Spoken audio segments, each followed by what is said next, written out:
Okay, turn 31. So, we've taken Gold Mountains, and we can do that battle.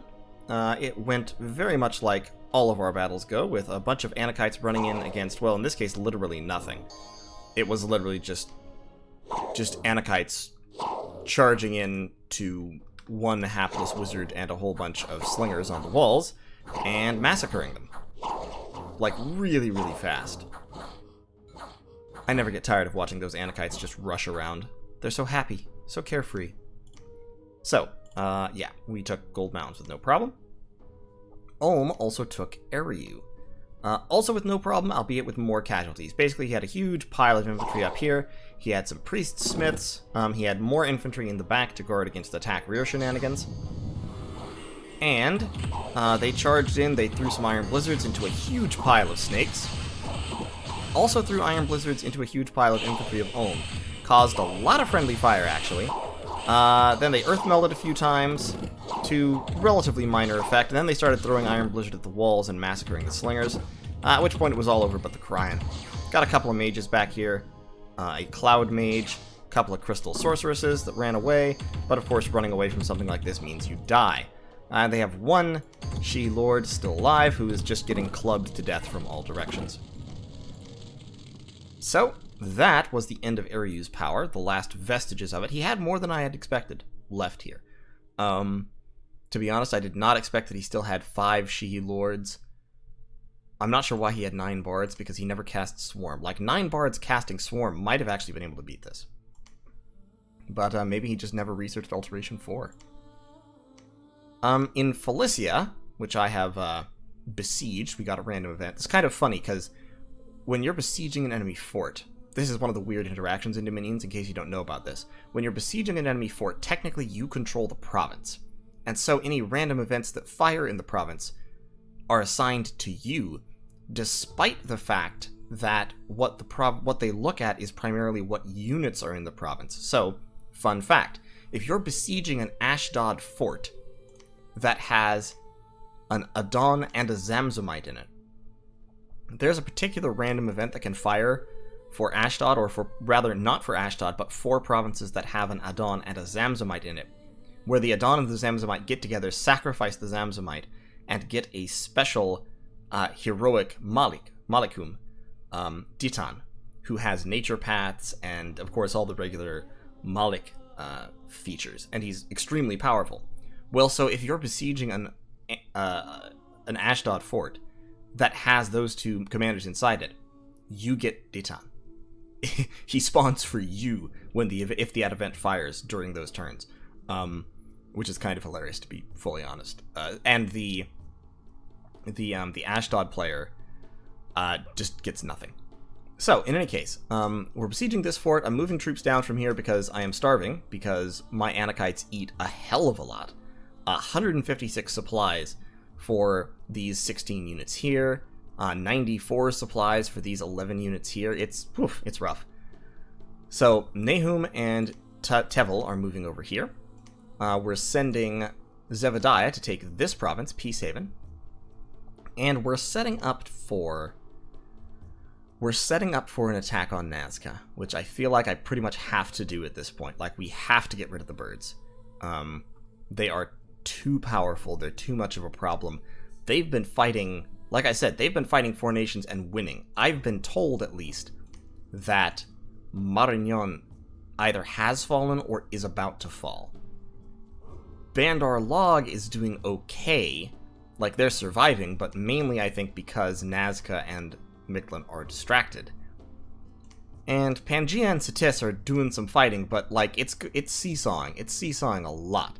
Satis is doing fine, because Satis only has one front, and it's fairly short. So, Nuclear Monkey is kind of sitting back here, because this is his heartland. And it is very, very well isolated. It's got these mountains right around it. It's got a fantastic defensive position here. And then this is his ally over here. I mean, I could attack him. I can get in behind his mountains. But even then, he's got 3 forts. And then probably another fort over here, I would imagine. So, I'm a little scared of Nuclear Monkey. But he has to be priority number 2, because priority number 2 has to be making sure that Nazca actually loses. Now, to be fair, I don't exactly mind if they don't fully die, but what I need is I need them crippled, at least.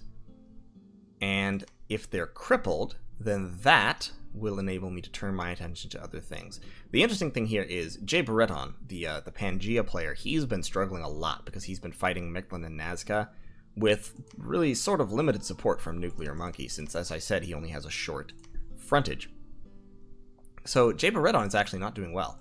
2, 3, 4, 5, 6, 7, 8, 9, 10, 11, 12, 13, 14, 15. I forget if I counted that one already. But yeah, not a whole lot of provinces here. He's alive. He's besieging 2 palisades, but with small armies. And I don't know. I don't know how well it's really going for him. But my plan, I need to talk to Nasajin. I need to make sure that this is going to work out. But my plan at the moment is, I have a whole lot of magic items he's given me. I've equipped pretty much all of my Adons with belts and charcoal shields. And usually maces of eruption as well, like Tevel here. I've also given him braces of protection because I had a bracer of protection. I'm just making them tough. Now, I actually have not given him a charcoal shield. He has a main gouge of parrying instead. Let's swap it out for a charcoal shield.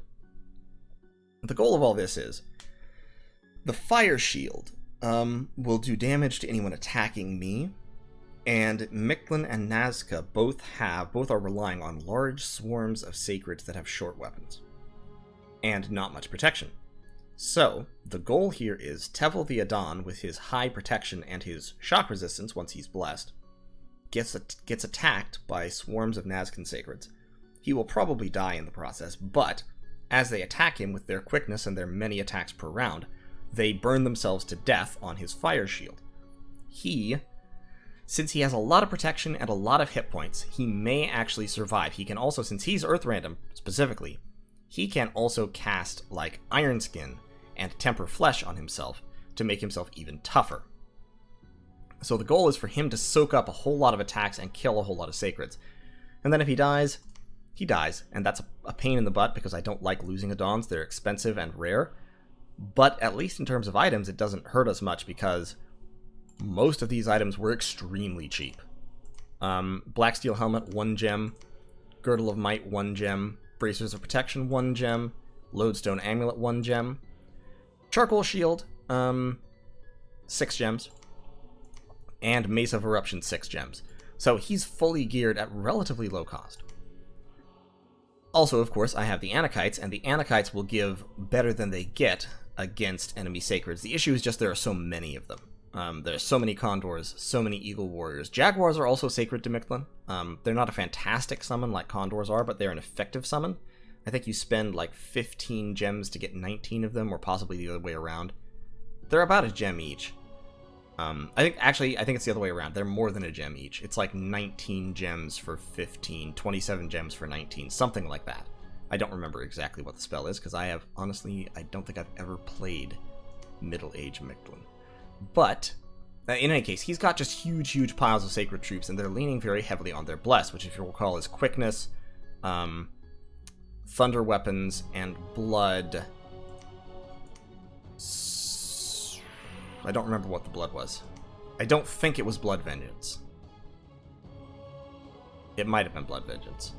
If it was Blood Vengeance, then that's really sad, but were there any battles that involved them? There were some Eagle Warriors here. I don't know if they got blessed. Yes, they did get blessed. Excellent. I'll get to double check. Okay, so... No, it was strength. That's right. Shock weapons, quickness, and strength. So yeah, they're hitting hard. I will definitely want to be dropping Iron Skin on my Adons. The thunder weapons I don't have to worry about because I have shock resist. But you see the goal here. The bronze lance will not be hit by the fire shield, but the stone dagger will, because its length is 0. So for every bronze lance attack, they'll take 4 armor piercing damage back. For every stone dagger attack, they'll take 7 armor piercing damage back. So basically, any Eagle Warrior that hits Tevel the Adon immolates himself, just dies. Now, of course, trading Eagle Warriors for Adons is incredibly efficient, Like, they're happy to do that, but it just kind of, it helps. It whittles down the enemy a little bit faster. And that's what is going to be necessary here. You can see they just kind of vaporized. In any case, we also found a couple of magic sites. We found a burial mound, and that was it. I thought there was a second one. Nope, we found a burial mound. Also, we got a message from Pangea asking us if we could cast Burden of Time. Said it would really ruin Mictlan Hell Team's day. That's true. Burden of Time would hurt Mictlan badly. It wouldn't hurt Nazca all that badly, because Nazca has the mummified mages, the Malkis, and the Malkis are already undead. So, casting Burden of Time would hurt like I mean, I imagine he's mainly recruiting Hurim priests, and to be fair, Hurim priests are already old. So, Burden of Time would screw them up royally. Koyas are not old. Koyas would last for a while. I don't know if he's recruiting Koyas. He's probably recruiting Incas. Incas have a ways to go, so it would really only hurt the Hurim priests. I don't know. I mean, Mictlan's High Priests of the Sky are old, but their Priest Kings aren't. Their Nahualis, which are their main mages, would not be getting old anytime soon. Their Mictlan Priests also would take a while to get old. Basically, my concern with that is, if I cast Burden of Time, then my sages get royally screwed up. And my sages are my research force. Like, literally, they are my research force. This one province is contributing, I think, still a strict majority of my research. So, I'm not... Like, if I cast Burden of Time, what I'll need to do is I'll need to park a disease healer down here or something. And I don't have recruitable disease healers. I have summonable healers.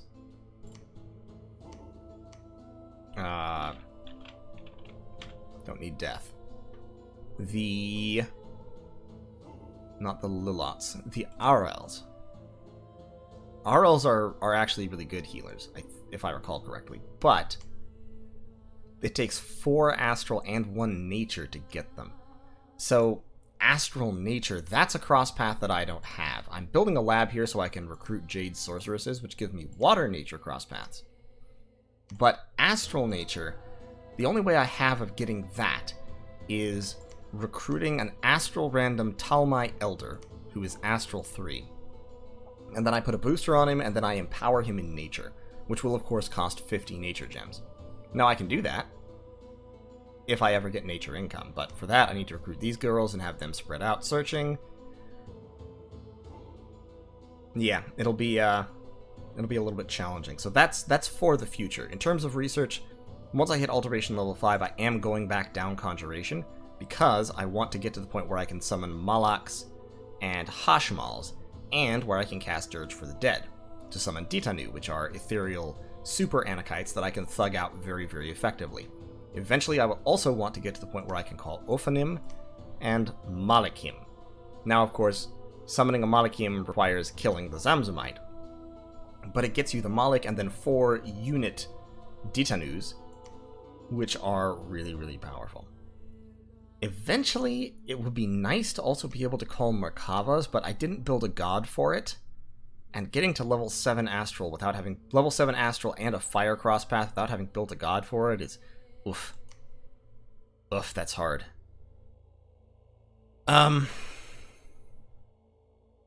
Yeah.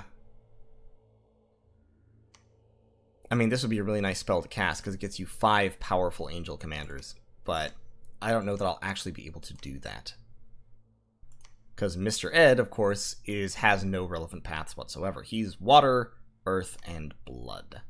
So, once again, the only way to do it would be to get a hold of a Talmai Elder, boost him up. He would have to be wearing a bunch of boosters, and then he would also have to be empowered in fire. Now, I do actually have quite a few fire gems and a decent fire income, so that's entirely possible. Just have to work it out, and it requires that I spend time recruiting Talmai Elders instead of Zamzomites and Adons. That's not the worst thing in the world, because Talmai Elders are like, they're useful for this purpose. Like, this is why you recruit Talmai Elders, to get high paths on a single guy to cast specific spells. But,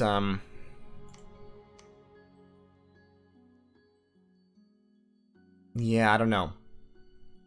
I'm going to recruit a Zamzomite here, and then I may recruit a couple of Talmai Elders to get an Astral random one. And, of course, a Fire random one will be a good Eternal Pyre caster. An Eternal Pyre would be a good thing to cast. I would like... Don't have the research yet to forge Skulls of Fire, which are the Death Fire Crosspath Fire booster.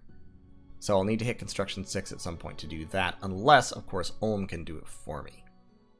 Ulm sent me, of course, you saw a whole lot of items this turn. I don't really need any more Crystal Matrixes, but I'll probably get a few. I'll probably want a few more at some point. I'll lose them in battles. Another Charcoal Shield, Girdles of Might, and Owl Quills. Owl Quills, and he told me that he's hit Construction 6, so I'm hoping to start seeing Lightless Lanterns. And with Lightless Lanterns, of course, my research will skyrocket, which is what I need. So right now, if I had to judge who was in the strongest position right now, I would say Nuclear Monkey. Satis. Satis is probably the most dangerous player at the moment. That said, the only reason that's true is that everyone's been fighting Nazca. If Nazca and Mictlan are given room to breathe, they will rapidly become the most dangerous players. So we got to finish them off before we go fight Satis. So my plan for that, moving up here, taking this fort, taking this province, setting up to take those provinces and this one. Down here, these two guys are just kind of hanging out, these two Zamzomites. I've got Ophir, he's building a lab. He's relatively well geared. I'd like to give him a couple more items. I'm forging Amulets of Anti-Magic up in Vanheim with my Astral Random Rephite Sages. And so I'll be passing out Amulets of Anti-Magic to people just in case. And Zach is standing around whistling, twiddling his thumbs, and researching while he waits. We've got this guy patrolling, so we have some undisciplined, pretty good Berserker chaff there, so we'll attack this province and these provinces as well. Probably just these two, leave that for now. But basically the point of this is to put a whole bunch of forts under siege and reduce the amount of income and the amount of production that Team Bird has. I don't know why there's so many Eagle and Jaguar warriors just hanging out in this province. They've been there for a while. Unfortunately, I can't really recruit anything to stop them here in Scorpion Cracks because recruitment points are so garbage because the population is fucking 730. So, what we're going to need to do is we're going to need to move troops down from Vokan. So, Sibragol is going to move down in this direction since Ulm has just taken Inarime. And from there, we will launch our assault. Bandar Log and Satis are both pushing Mictlan, which is great. It looks like... It looks like Mictlan might have lost a battle. There was a fight here in Jerib. What was that? Ah, yes. Okay, so I think what was happening here was... Well, it looks like Mictlan might have won, actually. It looks like Satis was trying to jump behind an army to maybe cut off retreat or something. I don't know. I'm not sure what's happening there. There's been a stack of Eagles and Jaguars sitting here for a while, though. So, I'm a little concerned about that. I would like that to not be. Now that I actually have research, Mr. Ed could be doing something else. I just don't have the conjuration spells for him to be doing something terribly, terribly useful. Like, the best thing he could do would be Claymen. He could summon a whole bunch of Claymen. He'd be getting 14 for 5 water gems.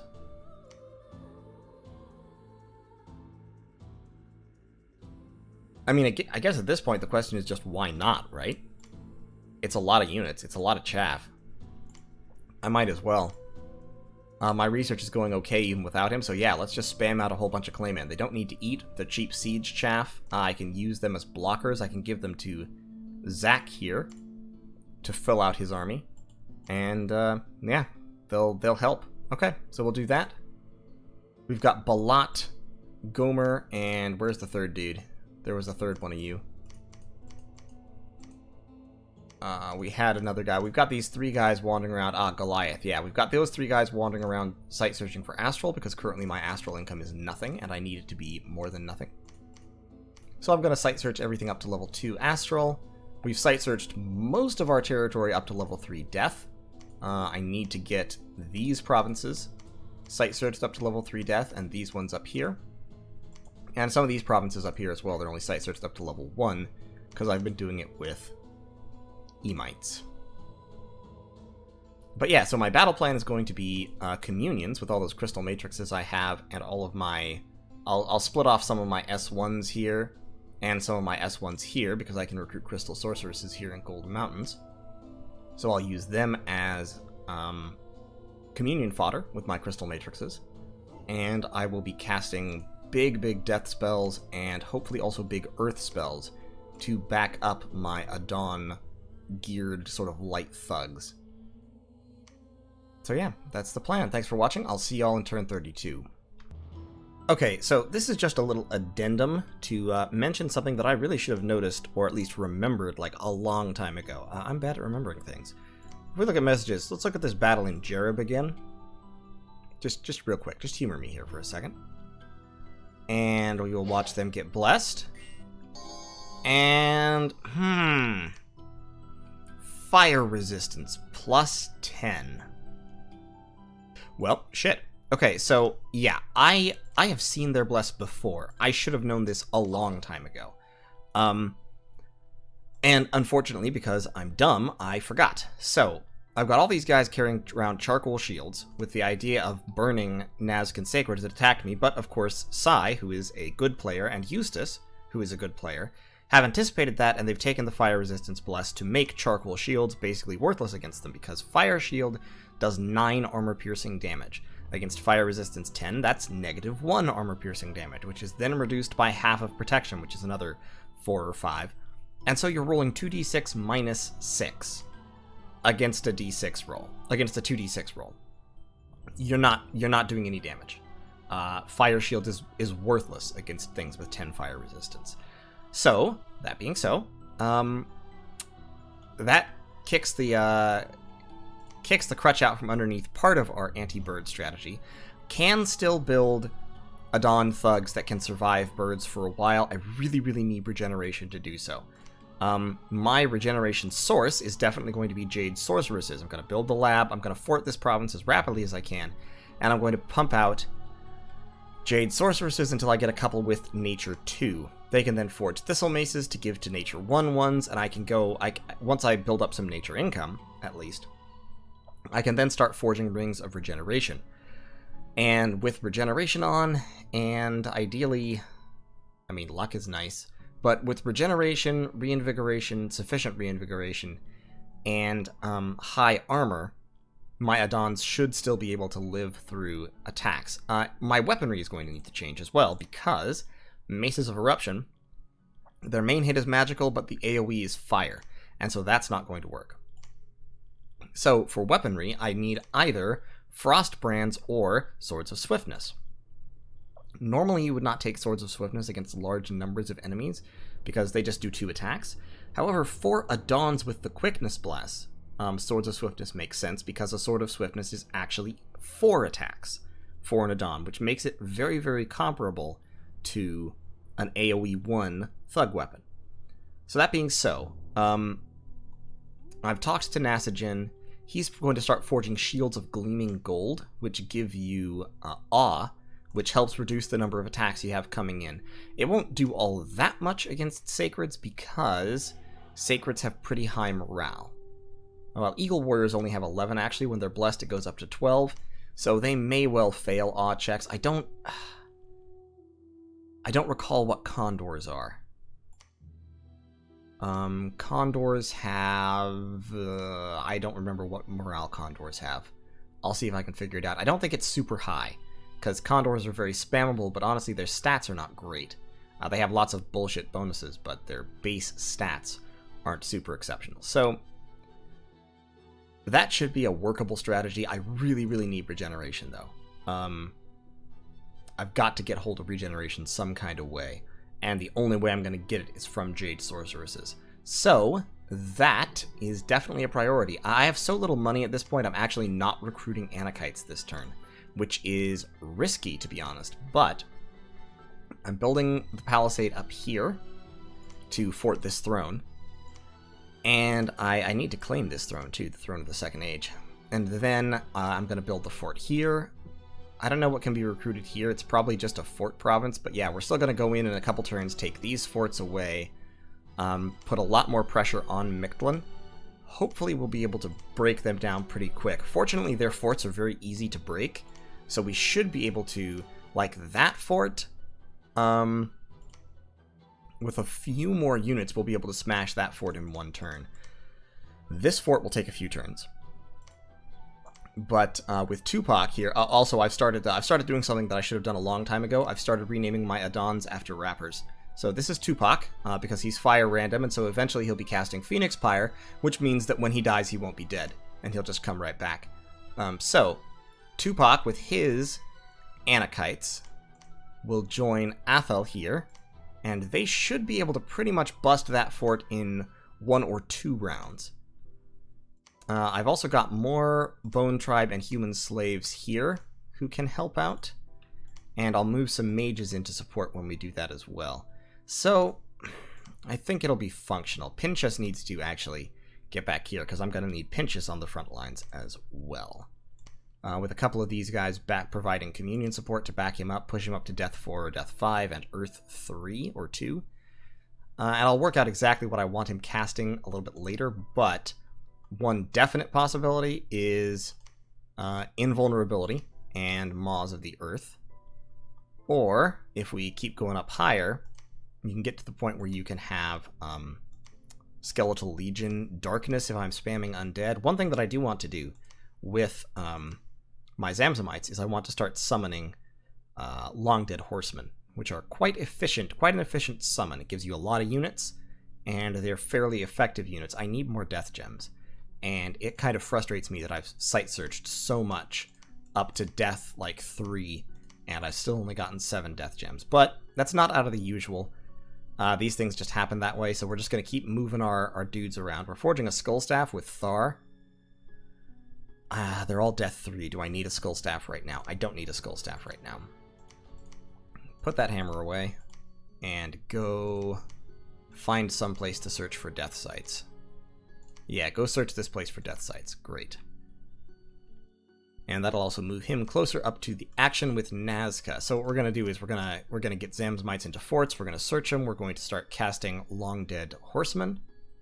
Pale Riders is the name of the spell, and that'll be good. So I'm glad I caught that charcoal shield thing before it went on even further. I was able to stop Nasajin from forging another 3 or 4 of them.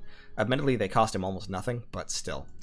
Wasted gems are wasted gems. And we've already wasted enough gems on charcoal shields. I have like 4 or 5, 3 or 4 floating around.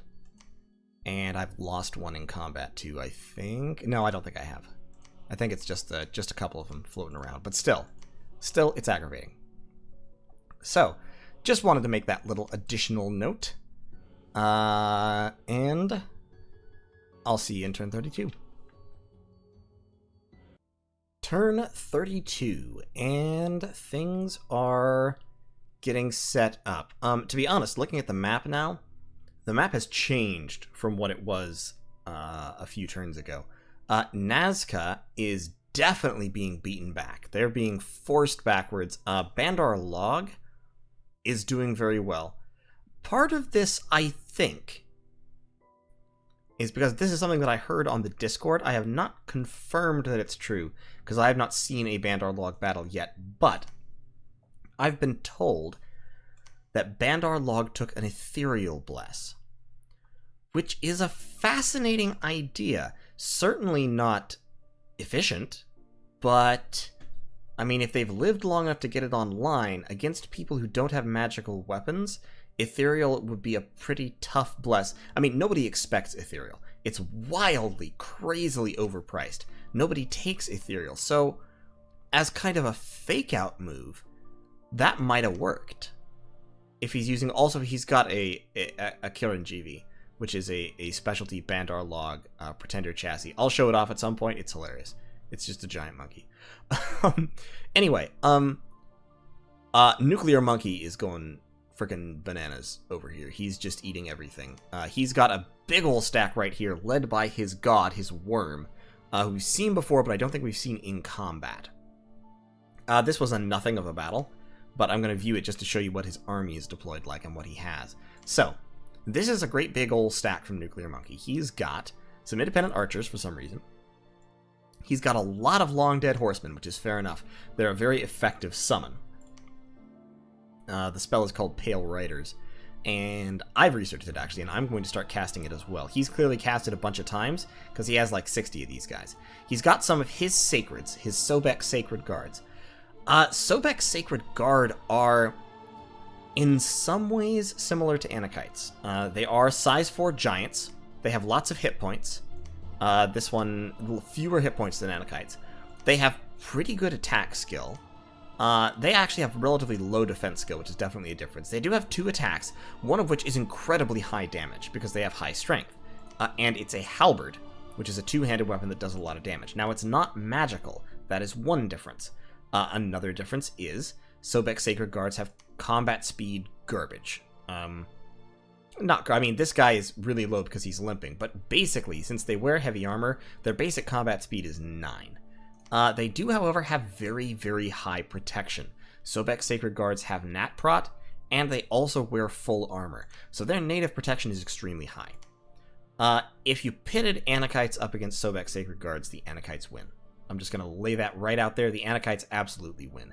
However, he's taken an extremely heavy bless on his Sobek Sacred Guards. He's taken Shock and Fire Resistance in Earth, Regeneration, Strength bonus, and Blood Vengeance. So their Strength is natively 16, but he's kicked it up to 19.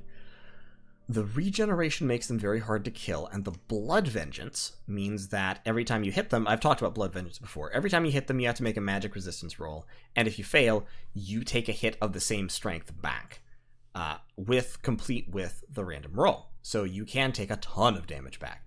What this means is if I send Anakites in against the Sobek Sacred Guard, there's a chance, not a high chance, but a chance, that they will own themselves. That they will just stab a Sobek Sacred Guard and then fall over dead. So, that has to be considered. He's also got a bunch of his smaller Sacreds, the Swamp Guard. They're not nearly so scary, except that, once again, they have high protection, and they have Blood Vengeance. So, chewing through them will cost me Anakites. If my Sacreds go up against Statistis Sacreds, I will take casualties, which is not necessarily true, was not true of Eriu and Vanheim. The rest of his army, he's got his undead, his long dead horsemen, which are useful mainly because they have a lance attack. They have low hit points, they have decent defense skill, prot, and attack skill, but the main reason they're useful is because they have a light lance. And so they charge in, they hit a guy, normally they kill a guy, and then they have a second attack as well, they have the hoof. And then they have 2 attacks in melee, so they get 4 attacks per square, which is decent. So they charge in, they kill a guy, many of them die, and then the rest keep striking back with 4 attacks per square, which is pretty solid. Also, the main cool thing about them is you get a bunch of them when you summon them. I'm actually casting this spell, I believe. It's in Enchantment 5. It's at the same level at which you get Horde of Skeletons. Yeah, it's 20 for 10 Death Gems, so you summon tons and tons of them. This big pile that's up here is only... what? Yeah, that's only 3 casts, plus a few. So, you can build up huge, huge armies of long dead horsemen very quickly. And, of course, they give you Siege Chaff, too. In addition to all of that, he's got some elite warriors. He's also got a bunch of mages. So he's got some Empoisoners up here, which he has renamed. This one is ironically diseased. But Empoisoners are assassins with an assassin bonus, lots of stealth, and then death and nature magic. And in this case, he's given them nature gems. And so quite clearly, what these guys are going to do is they're going to pop into assassinations, and they're going to cast Swarm. And summon a whole bunch of bugs, some of which are armor negating, and they will eat just about anyone who isn't very, very carefully scripted against them. You can see he's got nature gems there. He's got nature gems on all of them. I think he has 3 in this battle. Those are poison slingers. He's got 3 of those empoisoners in this this stack, and they're all carrying nature gems, and I know what they're doing. He's also got a couple of his Marsh Masters, which are water, death, nature, and astral randoms. So they can cast big nature spells like Howl, Regeneration, potentially Mass Protection, if he's got that researched. They can cast Horde of Skeletons. Some of them can link up into Communions. They're extremely powerful and versatile mages. He's also got a Lizard King, who is a recruitable Holy 3 with all the bless. And, of course, he has his god, Sephiroth Weedlord Goku 420, the Worm. He does have a Never Healing Wound, and he's got air, water, and earth paths. The air is interesting because, yeah, I guess he's using that to cast Flight. I mean, presumably he's using these primarily as combat paths. So he's got, basically these are all the best buff paths.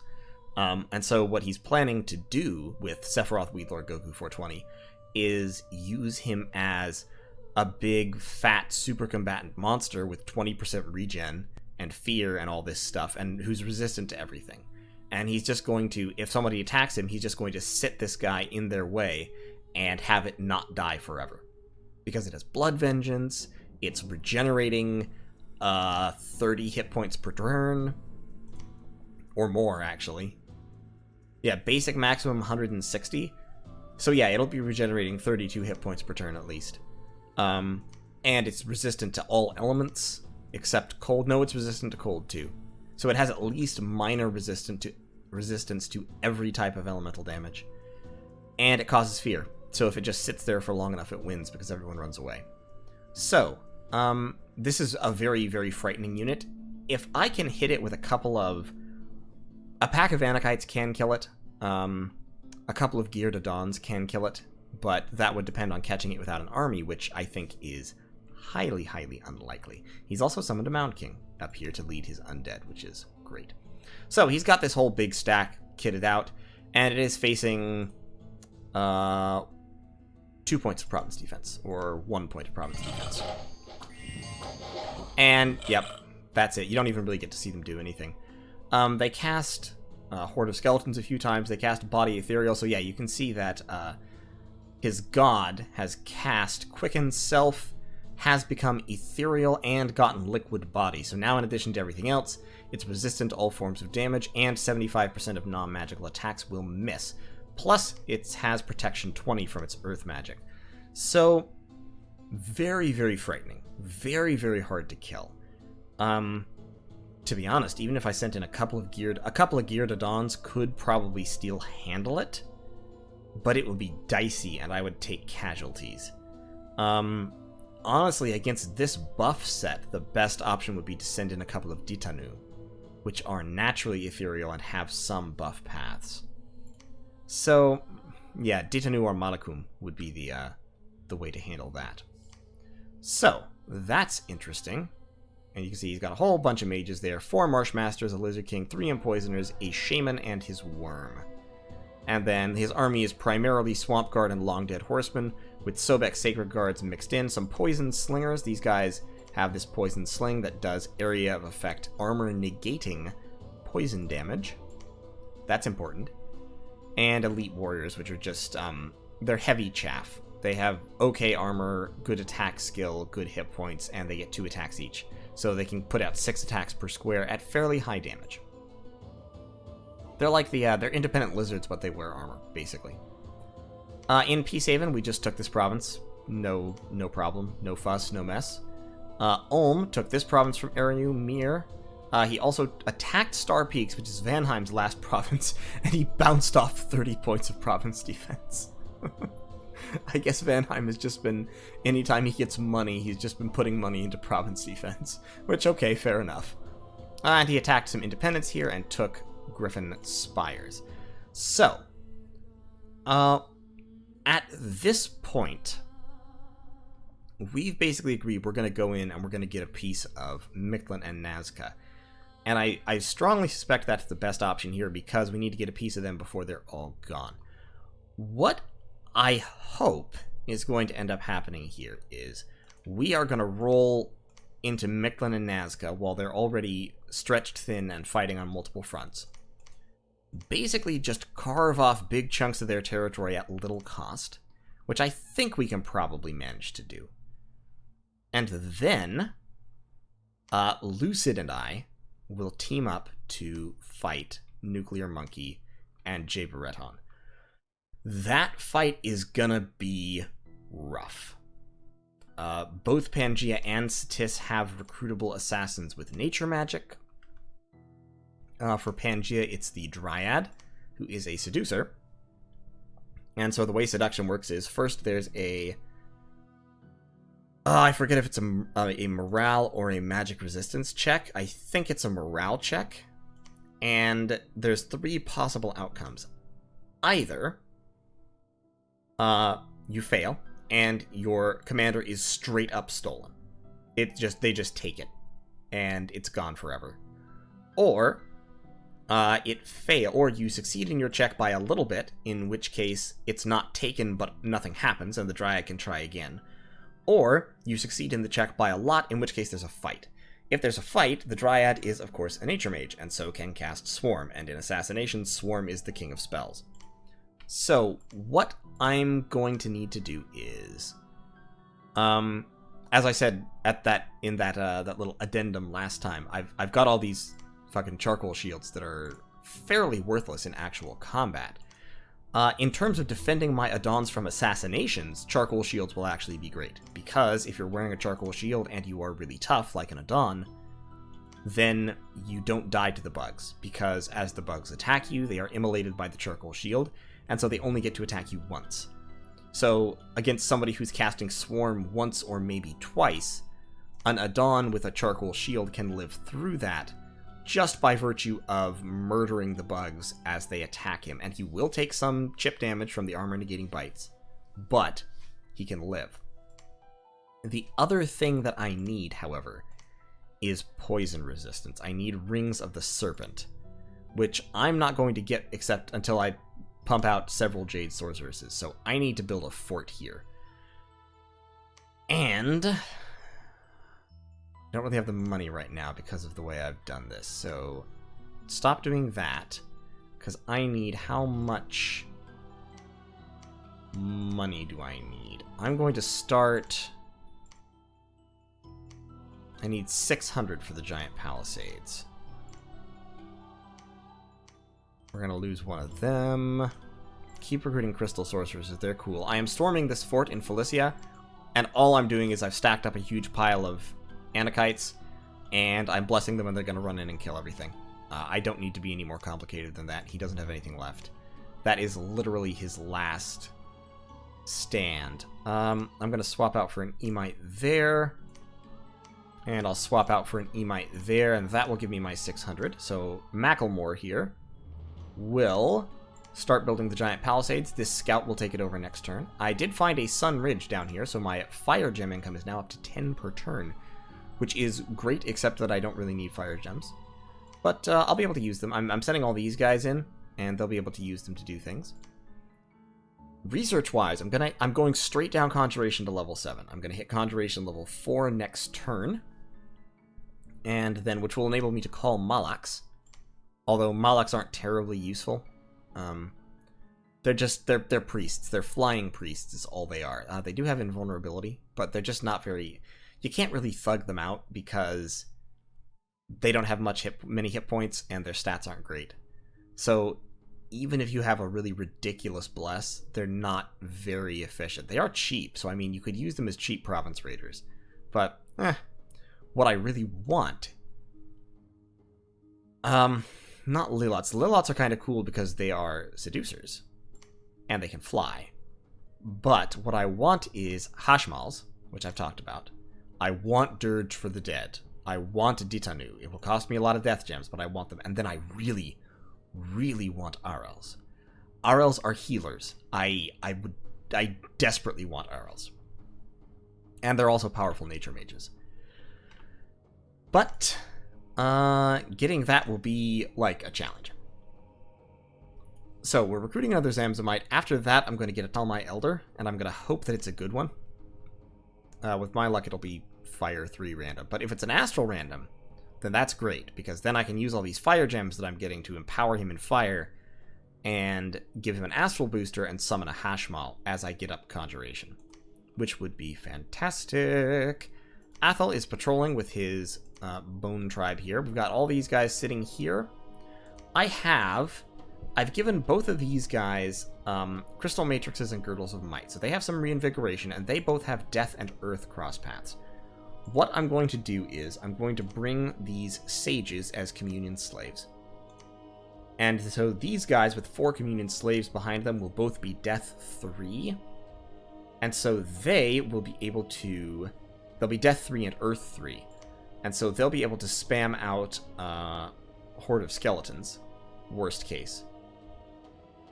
They'll also be able to cast Earth spells in Alteration, including Lightning Resistance to give my non-sacred troops immunity to the Thunder Weapons Bless. I would be spamming Maws of the Earth. Unfortunately, Maws of the Earth just straight up doesn't work on flyers. It does nothing to flying units. So that's really kind of unfortunate. I can throw out Curse of Stones, ? But honestly, that's not very good. Basically, I'm going to be spamming out just a bajillion skeletons. I've got Pinchas, who is Death 3 natively and can also join that communion. I'm going to have these 2 guys, so I'm going to have a number of high-level death mages spamming out Horde of Skeletons. And the goal there is, while these guys are sitting in Blessing, I spam out a crap ton of skeletons to give them something to chew on, while my Anakites and my actual troops bless up and start going to town. Now, will that work? I don't know. That's a lot of Eagle Warriors. But Tupac's pretty tough. I might not have enough right here. I'm pretty sure I have enough here. That's Eagle Warriors, 13 Giants, plus these 3 guarding Macklemore.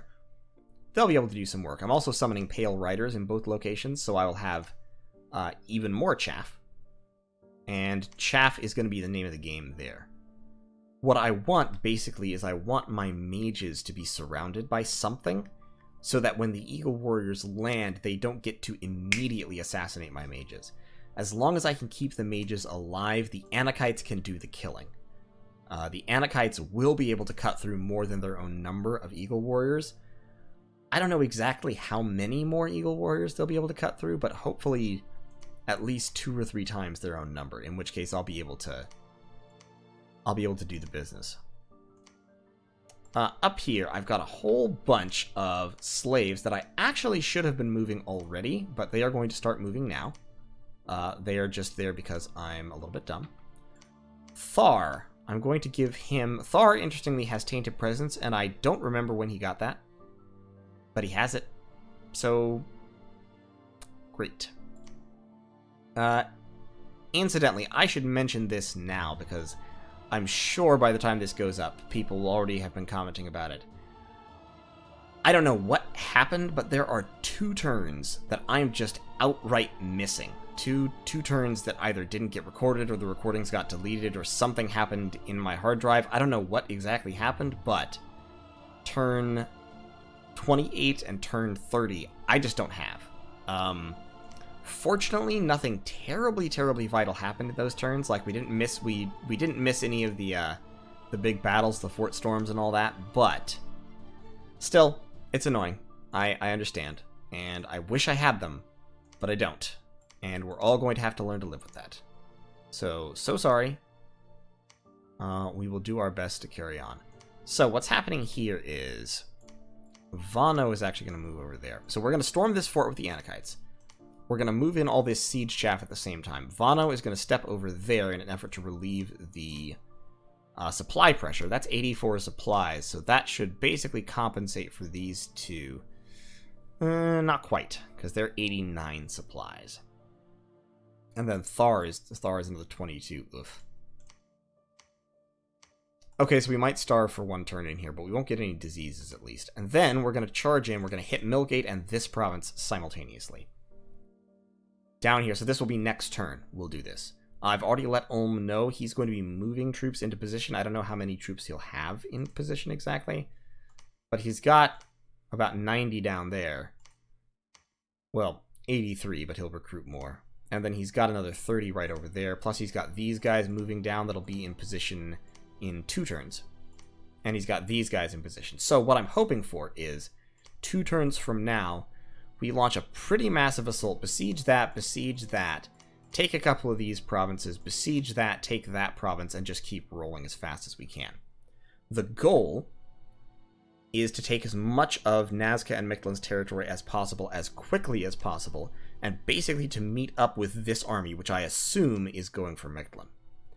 If we can do that, then Mictlan at least should be eliminated inside of probably the next 6 to 8 turns. Nazca will take longer, but with Mictlan destroyed, Nazca will be fairly well crippled, and Nazca is about to lose a fort here to an army of Bandar Log. As soon as we take these guys out, we're going to have to turn on Satis, because Satis and Pangaea will be far too dangerous to leave alive at that point. They're too dangerous to leave alive right now, to be fully honest, but we need them to keep Nazca and Mictlan occupied. So it's going to be an interesting little balancing act, because I need to be, while attacking Mictlan and while attacking Nazca, I also need to have troops in position to go into Satis, like, right away. From the jump. So what this means probably is, instead of reinforcing my armies going down here exactly, like, I'll be recruiting Anakites, and those Anakites will move this way. Because what I want is, the instant we decide that Nazca and Mictlan are damaged enough, I want to shove an army straight down Satis's throat. Because, okay, so here's the thing. Satis has assassins and poisoners. Satis also has Foul Vapors, which is the spell that does constant poison damage to everyone on the battlefield. And they also have a lot of Skeleспam. So on the battlefield, Satis rolls onto the battlefield with a whole bunch of chaff, casts Foul Vapors, craps out 1,000,000 skeletons, and basically bets that you will die before you can cut through their chaff to kill their mages. Which is normally a really good bet. The counter to it is spamming out fire elementals, basically, which fortunately I can do if I have my fire mages here. These guys, actually, I need them to move there. I need them to move there instead, so I can give them all gems. But yeah, on the battlefield, that's what they do. And then they also have the Sobek Sacred Guard, which hit very hard, and they have their summoned Long Dead Horsemen that can land lance charges, so they can do some damage with them as well. But basically, that's secondary to the Foul Vapors skill spam combo. Off the battlefield, they hit your stacks with assassins, and the assassins are extremely efficient at killing mages. Like, Rephite Sage, meat. Just absolute meat to an Empoisoner. Tupac, if I give him a charcoal shield, would probably survive. Tupac would be able to kill... To be honest, Tupac would probably be able to kill 5 or 6 Empoisoners in the same turn. So, when invading Satis, what I have to do, I think, is I have to have a powerful army under the command of basically Adons, or similarly very, very tough commanders, ideally with magical items. Like Rephite commanders with charcoal shields might be able to do it too. And basically, I just have to shove that down Satis's throat as fast as possible and besiege Satis to cut off his Poisoner recruitment, because they are capital only. So if I can do that, then that makes everything a lot better. It will especially be a lot better if I can do that while Samog Sephiroth Weedlord Goku 420 is over here besieging Mechlin. Like, that would be pretty much the ideal situation, because if he's over there, he can't get back here fast enough to stop me. The worst he could do would be try to attack my capital, but I'm cold scales, so for half of the year, all of Satis's units have a terrible day if they go into my territory, because they take extra encumbrance for being in the cold, because they are cold-blooded, they're lizards. So Satis invading me is really, really bad for him. To be honest, that's one reason why I could have just gone full ham and taken cold 3, even though it wouldn't give me any extra points, just to fuck up Satis more. Pangea is a little bit of a different problem, because, not that, I continually press the wrong buttons. Pangea has, in addition to assassins, they also have really powerful sacred earth and nature mages, and they have powerful stealthy nature and blood mages, and these guys are stealthy. And they have powerful stealthy berserking sacreds. So with that bless, a big pile of white centers would straight up kill my Anakites. I'm pretty sure they could do that. With the light lance charge, they would hit enormously hard on the charge with their enormous combat speed and everything. And when I hit them back, of course, I'd be taking magic resistance check after magic resistance check after magic resistance check. Now, I can counteract that somewhat because I can cast anti-magic by having a Rephite Sage around, but that leads back to the issue of me not really being able to bring many Rephite Sages with me into Satis or into Pangea because the assassins will kill them. The other way to counteract assassins is to have an assassin buffer, which is when you recruit just 1 million independent commanders or scouts and have them just follow your army around. And so, because assassins choose their targets randomly, if you have, 6 actual commanders and 20 independents, then at least for the first few turns, the assassins are very, very likely to hit your independents and scouts instead of your actual commanders.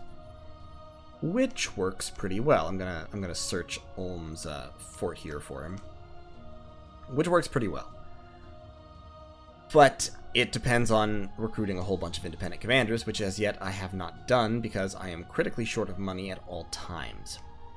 Hopefully when I take this fort that will help a little bit. And of course I'll be taking some of these provinces, but so that's kind of the prep work.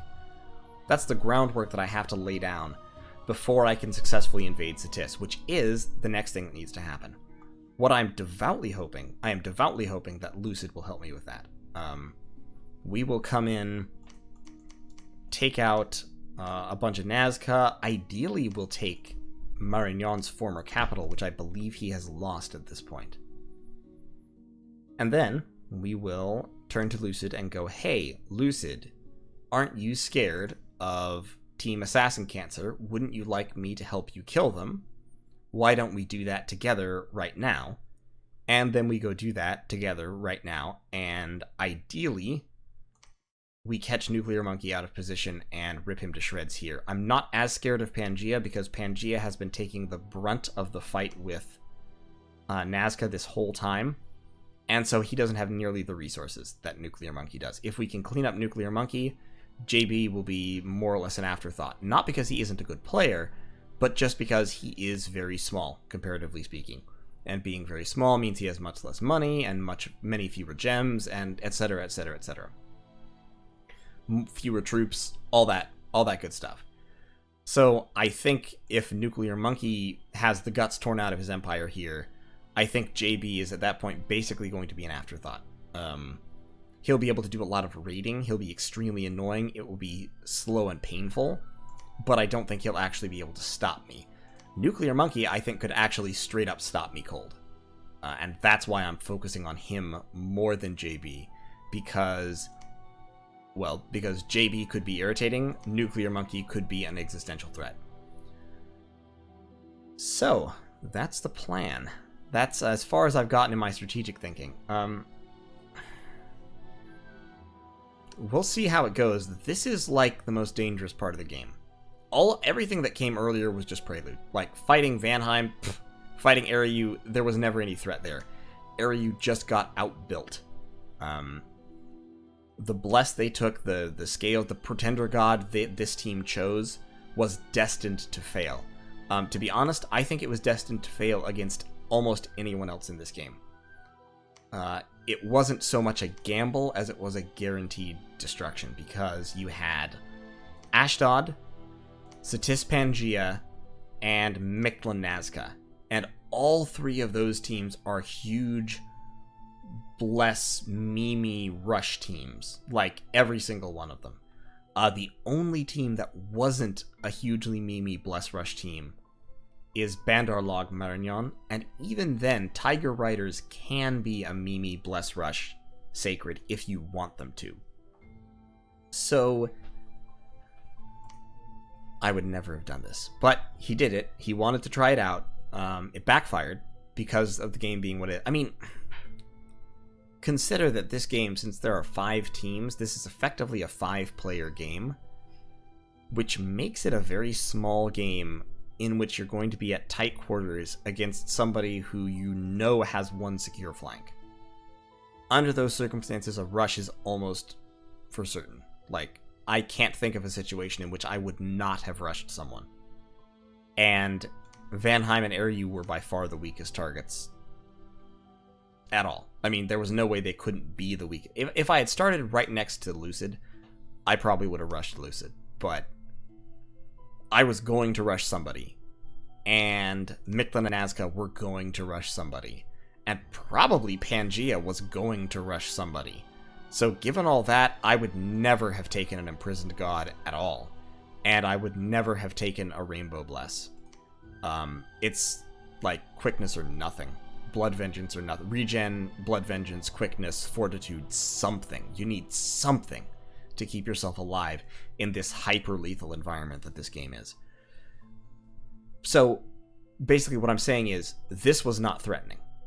These wars didn't worry me, they didn't bother me. Yeah, I had some setbacks now and then, and yeah, it was slower than I would have ideally liked, but I was never at any risk that Eriu and Vanheim were going to attack me. I was never at any risk that they were going to take Ashdod. I was never at any risk that they were even going to substantially damage my nation. That is not true of Satis. When I go to war with Satis, I will be at very serious risk that my backline will be raided to hell, potentially that my capital will be sieged, very likely that I will lose major battles and major armies and huge resource investments and be snapped back by an army, a victorious stack like this, crushing one of my stacks and then rolling into my territory. That will be a very real and very serious danger. So, that war is going to be different.